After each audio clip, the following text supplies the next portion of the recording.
پوچھتے ہیں ان کی عبادت کا طریقہ کیا ہے، ان کا سما کیا ہے، وہ محفل سما میں کیا کرتے ہیں، تالیاں بجانا، سیٹیاں مارنا، ڈھول پیٹنا، یہ اہل شرک ہے، اہل ایمان کا نہیں۔ قرآن ہمیں خبر دیتا ہے وَمَا كَانَ صَلَاتُهُمْ عِنْدَ الْبَيْتِ إِلَّا مُكَاءً وَتَصْدِيَةً، بیت اللہ کے پاس ان کی نماز صرف سیٹی اور تالیاں بجانا، سیٹیاں مارنا اور تالیاں بجانا، لیکن کبھی نہ بھولنا کفار مکہ اس عمل سے اللہ کے تقرب کی امید رکھا کرتے تھے، یہ مذاق کے طور پہ نہیں، بطور عبادت۔ اسی لیے صبح ہوتے ہی بسوں کے اندر قوالی بطور عبادت چلائی جاتی ہے، بطور تبرک چلائی جاتی ہے۔ اس کفر کے جملوں کو لوگوں کے سامنے اس لیے پیش کیا جاتا ہے کہ قوالی سننا ان کے ہاں ایمان ہے، ثواب ہے، اللہ کی قربت کا ایک ذریعہ ہے۔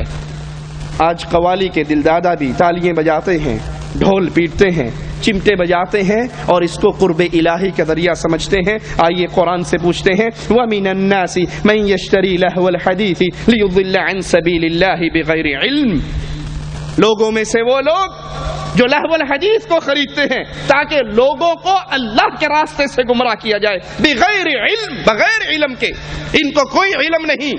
قوالی سننے والا، قوالی گانے والا، قوال اور سامعین، یہ سارے مل کر کوئی ایک حدیث بھی نہیں پیش کر سکتے کہ محمد کریم صلی اللہ علیہ وسلم کے اصحاب کرام نے یہ عمل کیا ہو۔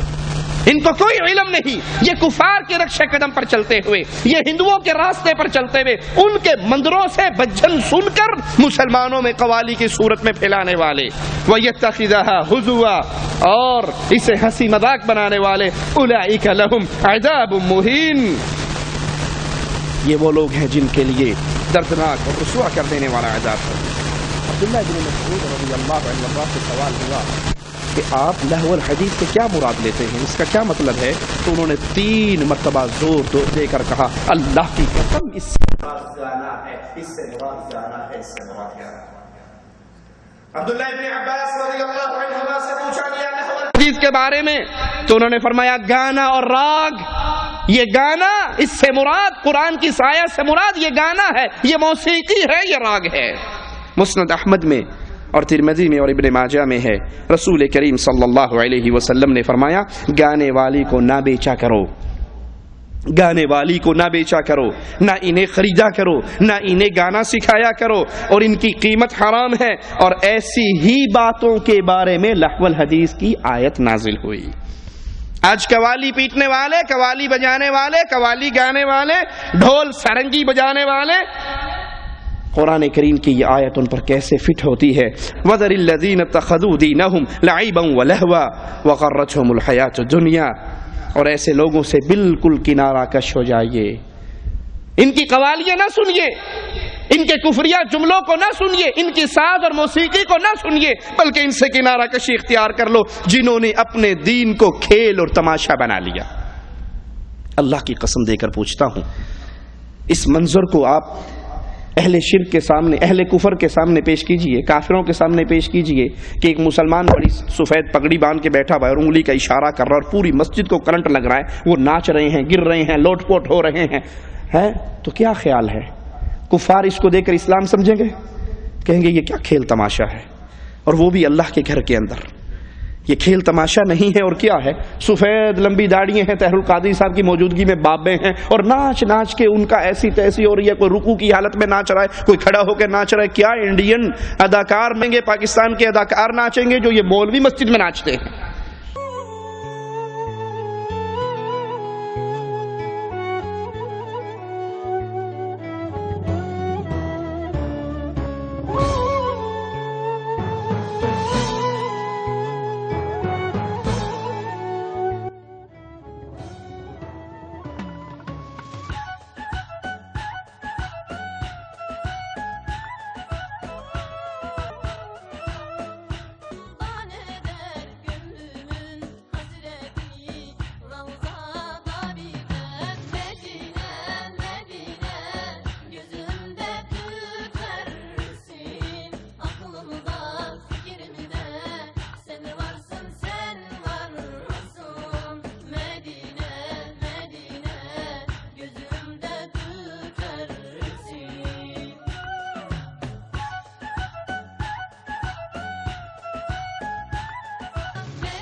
کیا یہ کھیل تماشا نہیں ہے؟ کیا قوالی کے نام پر یہ کھیل تماشا مسلمانوں میں داخل نہیں کیا گیا؟ اور قرآن کہہ رہا ہے ان لوگوں سے کنارہ کشی اختیار کر لیجئے جنہوں نے اپنے دین کو کھیل تماشا بنا لیا۔ کھیل کے نام پر کھیلو، اسلام کے نام پر تو کھیل کو اسلام میں داخل نہ کرو۔ یہ کھیل تماشا ہے، یہ جادوگری ہے، یہ تماشا ہے جو اسلام کے نام پر تم نے جاری کیا۔ اور دنیاوی زندگی نے ان کو دھوکے میں ڈال رکھا ہے، کیونکہ آنے والے آتے ہیں، کوئی نذرانہ دے رہا ہے، کوئی سوٹ دے رہا ہے، کوئی بکرے کی نیاز دے رہا ہے، کوئی مٹھی بھر رہا ہے، کوئی ڈائریکٹ اکاؤنٹ میں ڈال رہا ہے۔ یہ دنیا کی لالچ، یہ دنیا کی پیروں فقیروں کی کمائی آمدنی نے ان کو اندھا کر رکھا ہے۔ انہی کے لیے دردناک عذاب ہے۔